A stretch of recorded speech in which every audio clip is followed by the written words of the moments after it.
Kenapa tiba-tiba lagu ini ada ya? Wow. Coba dengerin. Di masa itu orang beribadah dengan menggunakan lagu ini. Coba dengarkan kata-katanya, mengerti nggak? Ngerti nggak? Ada yang ngerti nggak? Nggak ngerti ya dia ngomong apa ya, susah ya. Susah dipahami ya. Wah. Lagu apa ya?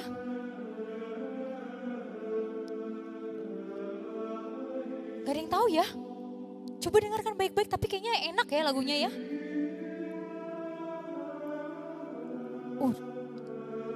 Ih, sepertinya lagunya enak deh.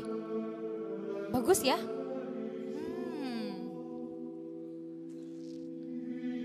Oh, bagus sekali. Pada saat itu mereka beribadah juga dengan musik ini. Sekalipun mereka nggak ngerti, mereka duduk tenang seperti kamu. Tetap memperhatikan dan mendengarkan ada lagu seperti ini. Gitu ya. Oke. Wow. Indah ya.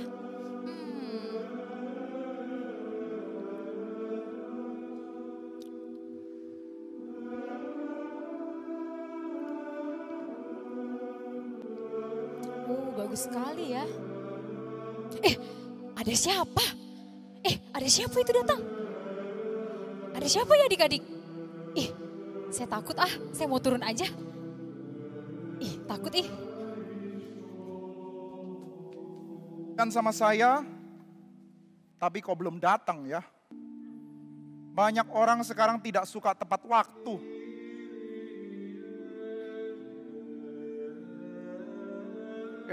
Siapa itu?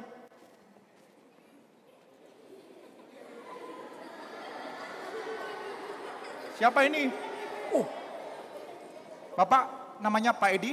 Benar Pak. Oh, saya sudah tungguin. Saya Martin Luther. Oh, Pak Martin Luther. Ini Pak, saya tadi baru selesai acara. Kami ada acara di gereja GRI Pak. Apa itu? Acara pembinaan untuk anak-anak. Kemudian saya ditugaskan dari gereja ikut perjalanan waktu. Capek sekali Pak. Perjalanan waktu apa Tembus. itu? Saya tahun 2022 Pak. Sekarang tahun berapa Pak? Sekarang 1530. Wow, hampir 500 tahun saya mundur. Ya, silakan. Wah, oke Pak. Jadi anak-anak ini lagi nonton Pak ceritanya. Oh, ini apa ini? Nah, ini alat rekam Pak. Rekam itu apa? Ya ginilah Pak, kira-kira bisa kelihatan. Aneh sekali. Iya. Saya pikir senjata itu tadi. Oke. Saya matikan dulu Pak. Oke, silakan. Silakan duduk Pak. Wah, saya ada oleh-oleh Pak dari zaman saya. Gak usah repot-repot Pak. Bapak mau minum bir gak? Bir? Wah, saya kalau minum bir ketahuan sama pendeta saya Pak Eko. Wah, pasti saya diomelin. Siapa pendetamu namanya? Pak Eko. Gak boleh minum bir sama dia? Gak boleh, katanya gak boleh mabuk Pak. Oke, memang kalau minum bir mabuk ya? Wah, di zaman saya mabuk-mabukan Pak. Di sini air tidak begitu bagus. Kadang-kadang memang mesti sedikit alkohol, bukan buat mabuk. Oke. Orang Kristen tidak boleh mabuk-mabukan. Orang Kristen hidup di dalam kemawasan. Jadi karena saya juga dengar bahwa air di sini tidak bagus, jadi saya bawa oleh-oleh Pak. Apa itu Pak? Air. Wah. Ini Pak. Nah, ini bukan bir? Bukan bir, ini air Pak. Tapi bersih? Bersih, dijamin Pak. Bisa diminum? Bisa diminum, boleh silakan Pak. Terima kasih. Nah, saya tuangkan buat Bapak juga ya? Boleh Pak. Ini juga ada makanan sedikit Pak, oleh-oleh dari zaman saya. Oh, makanan apa ini? Aneh sekali. Ya. Wow. Bagaimana ini cara makannya? Dibuka dulu Pak. Oh, udah gak usah lah. Ya, nanti untuk Bapak dan anak-anak lah. Ya ini waktunya nanti mepet. Ya. Tapi ini bahan apa Pak? Ya pokoknya itulah buat minum. Gelas silakan ya. minum. Oke, kita minum dulu. Oh ya segar Pak. Segar ya. Nah, hari ini saya ditugasin untuk sedikit wawancara Pak dengan Bapak. Baik. Dan sebelum kita masuk kepada wawancaranya, mungkin Pak, saya panggil Pak Luther aja Pak ya. Silakan. Oke, Pak Luther bisa cerita sedikit masa kecilnya Pak. Buat apa Pak? Penting ya? Penting, anak-anak juga ingin tahu karena anak-anak juga anak-anak kecil Pak. Oh oke. Saya itu dibesarkan di dalam satu buah kota namanya Eisleben. Di mana itu Pak? Di Jerman. Jerman, Ya. oke. Jerman di dalam zaman saya itu ada di dalam Kekaisaran Romawi. Jadi bukan sebuah negara, tapi masih di bawah Kekaisaran Romawi. Nah, saya ada di dalam satu buah keluarga penambang. Bapak saya namanya Hans. Pak Hans ya. Hans Luther tentu saja. Oke. Dia adalah seorang penambang tembaga. Dan kehidupannya penambang itu sulit. Kehidupan kami tidak mudah. Bapak kami pekerja keras. Dan kehidupan tambang itu berbahaya. Maka kami adalah orang yang rajin berdoa minta keselamatan. Kami biasanya berdoa kepada Santa Ana. Oh, bukan berdoa kepada Tuhan Yesus, Pak? Karena kami pada waktu itu percaya bahwa pelindung dari kaum tambang itu adalah Santa Ana. Oh, ada pelindung masing-masing, Ya, Pak. betul. Oke. Nah, pada waktu itu saya mau disuruh papa saya untuk studi hukum. Ya, bagus juga kalau bisa membantu bisnis keluarga. Studi hukum, mungkin jadi pengacara, begitu. Oke. Lalu saya taat saja. Sampai suatu hari setelah saya selesai dari Universitas Erfurt, mau melanjutkan studi hukum, saya terperangkap di dalam satu buah badai. Badai, Pak. Ya, Lalu ada petir menyambar-nyambar. Saya takut kayaknya Tuhan lagi hukum saya. Maka saya berdoa sama Santa Ana. Oke. Saya mau jadi biarawan. Biarawan itu apa, Pak? Biarawan itu orang yang studi di dalam satu buah biara untuk menjadi hamba Tuhan. Lalu menjalankan kehidupan, menjalankan sakramen penance dengan sering. Setelah menjalankan sakramen penance lagi, mengaku dosa lagi, harap dosa saya banyak bisa diampuni oleh Tuhan. Begitu, jadi saya masuk ke dalam biara Ordo Augustinian. Kira-kira begitulah masa kecil saya. Oke, jadi adik-adik yang di Indonesia sudah bisa mendengar sedikit ya apa yang disampaikan oleh Pak Luther, bagaimana masa kecilnya itu. Nah, sekarang kita akan mulai masuk. Jadi adik-adik sekalian, di samping saya ini adalah seorang tokoh yang sangat terkenal. Dia mantan biarawan dari Ordo Augustinian. Juga Bapak ini, Pak Luther, seorang dosen dari Universitas Wittenberg. Nah, ini yang paling penting. Pasti adik-adik yang lagi lihat siaran langsung ini tahu. Pak Luther ini terkenal sebagai seorang reformator yang melahirkan reformasi gereja. Tunggu. Itu ngawur, ngaco. Ngaco itu. Bagaimana bisa ngaco? Benar Pak, kami yang pelajari Pak. Pelajaranmu salah, diajarin sama siapa Bapak? Pendeta Eko. Ngaco itu. Aduh. Suruh belajar lebih baik itu pendeta siapa? Eko itu. Iya. Wah, kacau itu. Reformator artinya yang membuat reformasi itu bukan saya, tapi Tuhan. Yang menggerakkan semua hal-hal penting dalam sejarah gereja itu Tuhan. Tuhan bisa pakai manusia. Saya dipakai di dalam bagian saya yang kecil saja. Bapak terlalu sungkan. Jangan Pak, Bapak adalah seorang Jerman Hercules. Ada yang tahu Hercules? Wah, itu tokoh yang perkasa. Jadi Pak Luther ini adalah seorang Jerman yang perkasa. Adik-adik, jangan terlalu sering mengguncang sejarah gereja loh Pak. Kamu terlalu sering lihat mitos. Mungkin pendetamu Eko itu suka mitos-mitos seperti itu. Hercules sembarangan. Saya bukan Hercules. Saya adalah orang biasa. Bapak baca Alkitab kan? Baca. Tuhan Yesus itu sering memakai orang-orang yang sangat biasa. Murid-murid orang-orang biasa. Nelayan dari Galilea, orang-orang biasa dipakai oleh Tuhan. Kalian di sini banyak juga adalah orang-orang biasa. Studinya mungkin biasa, keluarganya biasa. Tapi kita punya Tuhan yang luar biasa. Amin. Tuhan yang luar biasa itu bisa memakai kita. Anak-anak aja bilang amin. Gimana pendetamu itu? Jadi maksud Bapak, Pak Luther ini tidak melakukan apa-apa. Tapi bagaimana bisa Pak? Bukan saya tidak melakukan apa-apa. Tapi Tuhan memakai saya. Dan saya cuma bagian kecil. Ambil contoh Pak. Pada waktu 95 tesis itu saya tulis. Tesis pertama, Bapak pernah baca enggak? Pernah, kami baru saja diajar Pak Eko lagi. Tapi dia ngajarnya sering ngawur loh, hati-hati.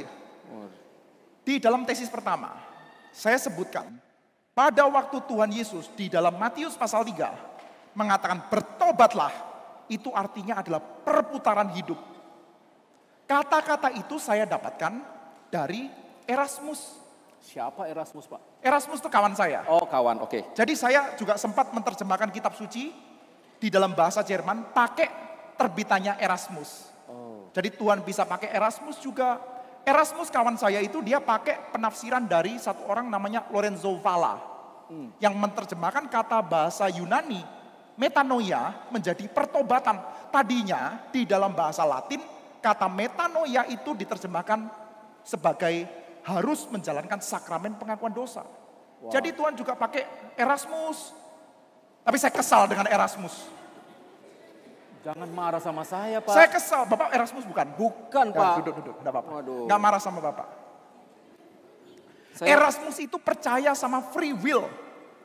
Apa itu free will, Pak? Kehendak bebas. Oke. Dia bilang manusia punya kehendak bebas. Padahal setelah manusia jatuh dalam dosa, kehendak bebas itu cuma nama belaka. Kehendak kita dikuasai oleh dosa. Aduh, setiap kali saya berdoa biar Tuhan pukul Erasmus. Percaya free will itu kacau sekali. Waduh. Ya, tapi dia dipakai Tuhan juga. Oh, begitu ya, Pak? Iya. Saya pikir waktu Bapak tulis 95 tesis itu, Bapak mau menghebohkan gereja loh, Pak. Menghebohkan gereja? Enggak lah. Saya itu cuman menjalankan panggilan saya saja. Sebagai biarawan, sebagai pendeta, saya mengembalakan jemaat. Sebagai profesor, ya saya berdebat, berdiskusi, begitu saja. Pada waktu itu, karena saya mencintai gereja, maka saya tulis 95 tesis. Bukan mau menghebohkan gereja. Oh, begitu ya. Tapi ini lagi-lagi Pak Eko ajarin kami beberapa minggu yang lalu tentang isi dari 95 tesis. Tapi di situ isinya itu kelihatannya Bapak begitu berani seorang diri melawan gereja. Nah, adik-adik ingat, zaman Pak Luther hanya ada satu gereja. Berapa gereja?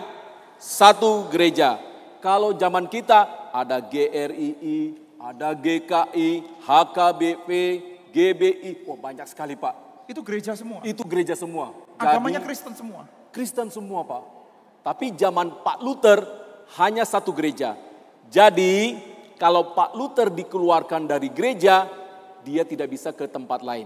Nah, bagaimana Pak? Bapak seorang diri bisa melawan gereja, Pak? Lagi-lagi, kamu harusnya tadi datang ke sini ajak itu si Eko tuh, biar saya marahin dia. Oh, Nggak nanti. betul itu, nggak betul. Saya tidak mau protes terhadap gereja. Saya menulis itu disputasi. Disputasi, bukan protes, disputasi. Itu sejenis kue atau apa, Pak? Kayak begini, bukan. Bukan. Disputasi itu seperti ya diskusi lah. Diskusi. Jadi mereka itu kacau sekali. Mereka percaya bahwa ada surat yang bisa menghapuskan dosa. Malah mereka ngomong begini. Kalian dengar ya. Mereka bilang begini. Kalau ada beli surat penghapusan dosa, kalau koin itu dimasukkan ke dalam peti uang, bunyi ting. Oke. Maka ada jiwa yang di dalam api penyucian tadi loncat tung ke sorga. Kacau sekali. Maka saya tulis di dalam tesis saya, kalau ada uang berdenting, ting, maka kantong dan keuntungan akan tung bertambah. Dan keserakahan yang bertambah, bukan ada satu jiwa lompat ke sorga. Jadi bagus dong, Pak. Kalau dengan surat itu bisa lepas dari hukuman. Benar adik-adik? Kita punya dosa, beli surat di gereja, dosanya hapus. Begitu Pak, kan bagus Pak. Kacau sekali itu. Wah, kacau lagi terus ini. Kamu diajarin sama pendetamu terus seperti itu ya? Aduh, berat loh itu.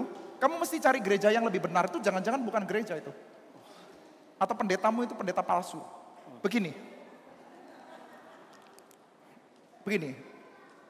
Dulu pada waktu saya di Universitas Erfurt ya, ada pengajar namanya Johann von Paltz. Dia bercerita tentang dua orang. Satu orang namanya Santo Passasius, Satu orang namanya Santo Servinus. Pernah dengar Pak? Ya, samar-samar Pak, benar. Dia ini mengatakan kalau saya lebih suka masuk ke dalam api penyucian daripada lepas dari penghukuman. Karena melalui penyucian hidup saya disucikan menjadi lebih baik. Begini deh Pak, Bapak kalau punya anak, Bapak punya anak enggak? Punya. Ya, Bapak punya anak. Andai anak Bapak nakal sekali, Bapak hukum dia supaya jadi baik atau lepaskan dia dari kesalahan? Oh, sudah pasti dihukum Pak, supaya dia jadi anak lebih baik. Dia lebih suka dihukum atau lebih suka lepas? Ya, anak-anak biasanya lebih, kalau dosa sih tidak dihukum Pak. Nah, begitu. Jadi, di dalam 95 tesis saya tulis, kalau kita itu melatih diri dengan berbuat baik, kehidupan kita akan makin lama makin baik. Tapi, kalau kita beli surat itu, kita tidak bisa jadi lebih baik. Tapi kita bisa lebih bebas dari penghukuman. Enggak betul itu. Lebih baik kita dijadikan lebih baik, lebih suci untuk Tuhan. Harusnya kan begitu. Meskipun sekarang sih saya percaya penyucian bukan dengan kita berbuat baik. Penyucian karena iman dan Tuhan yang bekerja dalam hidup kita. Oh, Pak Luther, Bapak tidak takut ketika harus menghadapi perlawanan yang sangat besar. Bapak ini dilawan oleh paus, bahkan oleh kaisar dengan tentara-tentaranya Pak. Ini kan bukan hal yang kecil Pak.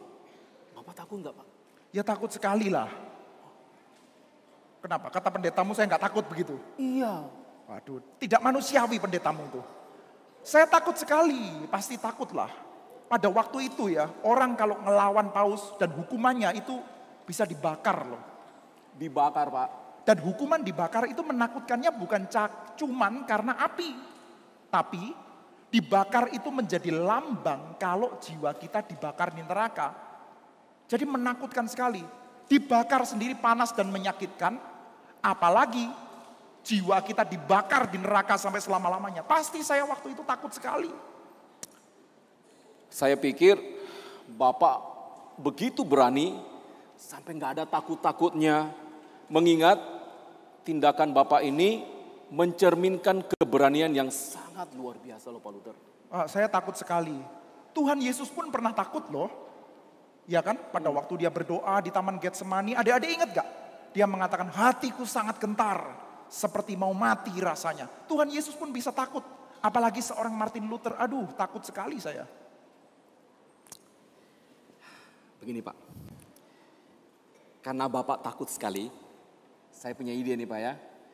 Bagaimana kalau Bapak menarik semua apa yang Bapak tulis, yang Bapak katakan. Nyala kamu setan. Lebih aman Pak. Setan kamu itu. Udah duduk lagi. Jangan bisik-bisik seperti setan aja.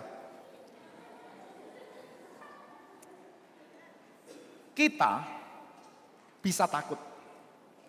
Tapi kita tidak boleh hidup berespon terhadap rasa takut. Jadi begini. Banyak hal yang kita takuti tapi benar. Banyak hal yang kita senangi tapi salah. Kita harus hidup seturut dengan kebenaran. Bukan menghindari yang kita takuti atau mengejar yang kita senangi. Jadi begini Pak, saya simpulkan dari perkataan Bapak yang terakhir.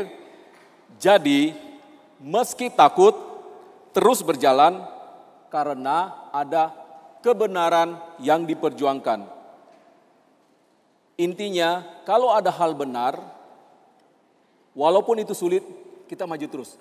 Nah pertanyaannya saya begini Pak, memangnya kenapa Bapak yakin kalau Pak Luther yang benar bukan gereja Pak? Karena hati nurani saya sudah diperangkap oleh firman Tuhan. Maaf Pak, hati nurani ditangkap maksudnya seperti apa Pak? Jadi begini, kalau kita kepingin mengejar kebenaran, kita bicarakan kebenaran ya. Oke. Siapa yang bisa mengatakan kebenaran? Tuhan kan? Benar. Tapi siapa yang mewakili Tuhan? Orang-orang di dalam zaman saya bilang Paus yang mewakili Tuhan. Tapi 100 tahun yang lalu, Paus ada 3. 3 paus. Pausnya 3, yang satu dipisah. Pisa, yang satu di Roma. Pisa di Italia, Pak. Ya, Oke. yang satu di Pisa, yang satu di Roma, yang satu di Avignon. Oh, 3 paus. 3-tiganya bilang yang lain salah. Terus siapa yang mewakili Tuhan? bingung, Pak. Nah, pada waktu itu karena bingung, ada pendapat konsili yang bisa mewakili Tuhan. Saya potong sebentar. Adik-adik, ada yang tahu konsili enggak? Enggak ada, Pak. Konsili itu kumpulan dari orang-orang untuk membicarakan tentang apa-apa saja yang benar. Bukan cuma satu orang seperti paus. Kumpulan beberapa orang ya. Oke. Betul dong, wakil Iya. Tuhan. Tapi konsili satu sama konsili lain bisa juga berbenturan. Waduh. Jadi kalau konsili bisa salah, paus bisa salah, konsili sama paus benturan, kita ikut sama siapa? Maka saya mengatakan, kecuali saya diyakinkan oleh firman Tuhan bahwa ucapan saya salah, saya tidak mau tarik. Tidak benar untuk melawan hati nurani, tidak aman juga. Kiranya Tuhan yang menyolong saya. Saya akan terus berdiri di atas dasar ini. Jadi begini, Pak. Sebenarnya seperti apa reformasi yang ada dalam pikiran Pak Luther ketika Pak Luther melakukan semua ini, Pak? Sebetulnya saya pikirnya sederhana saja. Yang terutama, kabarkan firman. Firman Tuhan. Oke. Kabarkan firman Tuhan, kabarkan Injil Yesus Kristus yang murni. Dan setelah itu, kehidupan yang baik itu akan tercermin. Firman Tuhan itu menciptakan kehidupan. Firman Tuhan itu menciptakan kehidupan yang baik. Manusia yang mati dalam dosa tidak bisa melakukan kehendak yang baik. Maka ketika firman Tuhan diberikan, maka hal itu akan melahirkan iman. Pada waktu itu orang pikir kalau kita mau hidup baik, bersatu saja sama gereja. Tapi tidak bisa. Imanlah yang menyelamatkan, bukan keanggotaan gereja. Jadi iman lebih penting dari gereja dong, Pak? Begini, iman itu diperoleh dari pendengaran akan firman. Oke. Begitu. Oke. Jadi firman itu diperdengarkan di gereja. Memang Bapak bisa dengar firman di mana kalau nggak di gereja? Wah, ini mungkin sedikit saya kasih info, Pak. Beberapa waktu yang lalu di dunia, di tempat saya hidup, terjadi pandemi, Pak. Mungkin seperti zaman beberapa tahun yang lalu. Dan membuat banyak orang harus tinggal di rumah, tidak boleh kemana-mana. Akhirnya gereja memutuskan untuk boleh melakukan ibadah, tetapi jemaat di rumah, khotbahnya dari gereja disiarkan secara, ya saya susah jelaskan secara online. Adik-adik tahu online ya? Tahu mereka, tapi Pak Luther tahu online? Enggak, apa itu? Aduh, susah. Jadi online itu begini, Pak. Pak Luther khotbah di sini, saya dengarnya di rumah. Saya teriak kencang sekali sampai bisa Tidak dengar. usah, Pak. Pelan-pelan. Nanti saya nonton di rumah begini, Pak. Seperti nah, apa? kayak gini, Pak. Jadi nggak ke gereja? Enggak ke gereja, di rumah saja. Tetapi kemudian setelah kondisinya sudah baik, jemaat sudah bisa datang kembali, ternyata ada efek samping, Pak. Kebanyakan orang sudah terlalu nikmat di rumah. Mereka pikir yang penting bisa dengar firman Tuhan, di rumah pun sama saja. Jadi akhirnya gereja mulai banyak yang kosong, banyak kurang jemaatnya. Karena masih banyak jemaat pikir yang penting saya dengar firman, tapi saya tidak perlu ke gereja. Menurut Pak Luther bagaimana? Waktu saya katakan iman harus ditumbuhkan dari pendengaran akan firman, saya ambil dari surat Roma. Itu ucapan Rasul Paulus. Jadi firman itu menghasilkan iman. Tapi Anda harus mengerti ucapan ini di dalam zaman saya. Waktu saya katakan iman itu utama. Iman dan pendengaran firman itu hanya bisa didengar di gereja. Mereka nggak punya benda-benda ini. Di dalam zaman saya nggak ada benda-benda ini. Seperti ini nggak ada. Jadi kita harus mengerti firman diberitakan di gereja. Iman, firman tidak pernah bisa dipisahkan dari gereja. Oke, jadi adik-adik dengar ya. Kita dengar firman, selama kita masih bisa datang ke gereja, kita harus pergi kemana? Gereja. Jangan sudah malas kita bilang, saya punya handphone, yang penting saya bisa dengar firman Tuhan, saya di rumah saja. Kata Pak Luther itu apa? Salah, tidak benar. Pak, hati-hati rusak Pak. Oh iya. Nah, ingat apa yang dikatakan oleh Pak Luther tadi. Iman timbul dari pendengaran. Pendengaran akan apa? Firman Tuhan. Firman Tuhan kita dengar di mana? Di gereja dan juga melalui Alkitab yang kita punya. Nah, Pak Eko Pak Luther, saya ingin kasih tahu Pak Luther, ini ada satu bahan yang mungkin Pak Luther dan teman-teman perjuangkan selama ini. John Wycliffe menerjemahkan Alkitab. Bapak juga sendiri bekerja untuk menerjemahkan Alkitab. Dan usaha dari para reformator ini akhirnya membuahkan hasil yang luar biasa. Kami di Indonesia bisa baca Alkitab dengan bahasa Indonesia sendiri. Bahasa kalian sendiri? Iya Pak, Bapak ngerti Pak? Wah, tidak paham saya. Iya. Bukan hanya bahasa Indonesia, bahkan bahasa-bahasa daerah pun ada Pak. Indonesia itu negara yang besar Pak. Dan banyak suku-suku bangsa. Dan tiap suku punya bahasa daerah sendiri lagi. Dan Alkitab pun ada yang sudah diterjemahkan dalam bahasa suku. Jadi sangat luar biasa. Dengan adanya reformasi, Alkitab bisa sampai ke tangan tiap orang dengan bahasanya sendiri. Bagus. Ini suatu anugerah yang luar biasa Pak. Bagus sekali. Adik-adik, pada zaman Pak Luther, Alkitab hanya satu bahasa. Bahasa apa? Latin. Bahasa yang susah, tidak semua orang bisa mengerti. Pak Eko lagi. Saya terlalu ingat terus dengan pendeta saya. Mungkin Yang sesat itu ya? Iya Pak. Dia pengaruhnya luar biasa Pak. Pak Luther. Kamu mesti dicuci otak loh. Iya. Hati-hati loh ya. Pak Luther, bolehkah Bapak memberikan sedikit nasihat untuk anak-anak yang saat ini sedang menonton Pak? Dengarlah firman. Mintalah Tuhan pertumbuhkan iman dari pendengaran akan firman. Dulu Pak, ada orang menuduh, wah Luther ini bilang iman saja. Kelakuan jadi kacau. Itu salah. Saya pernah tulis surat kepada Paus Leo Pak. Dan saya tulis satu buah traktat kecil, judulnya tentang kebebasan Kristen. Dan saya katakan, orang-orang Kristen itu memang hidup oleh iman saja. Hidup di dalam Kristus melalui iman. Tapi setiap orang yang hidup di dalam Kristus melalui iman akan hidup di dalam sesama melalui kasih. Jadi orang Kristen adalah tuan yang bebas. Kita tidak diperbudak harus melakukan perbuatan ini dan perbuatan itu untuk selamat.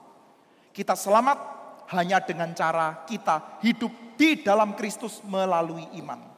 Tapi sebagai orang yang bebas, yang sudah selamat, maka saya akan dengan sukacita dan rela melayani sesama. Seperti yang kita lihat dari tulisan Rasul Paulus di dalam surat 2 Korintus.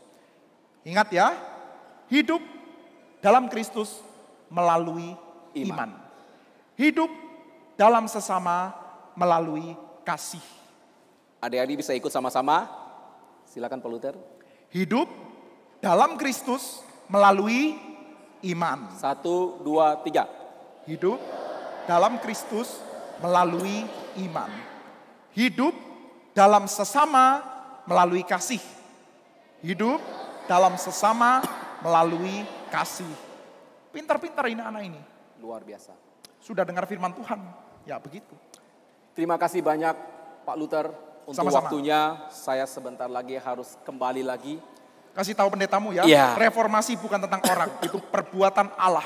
Injil Tuhan yang berkuasa. Bukan manusia yang hebat. Untuk bukti bahwa saya bertemu dengan Bapak, kita foto sama-sama Pak. Apa itu? Mari Pak, kita berdiri Pak. Supaya ada bukti Pak, kita foto dengan Oh, bersama dengan anak-anak itu ya. Wah,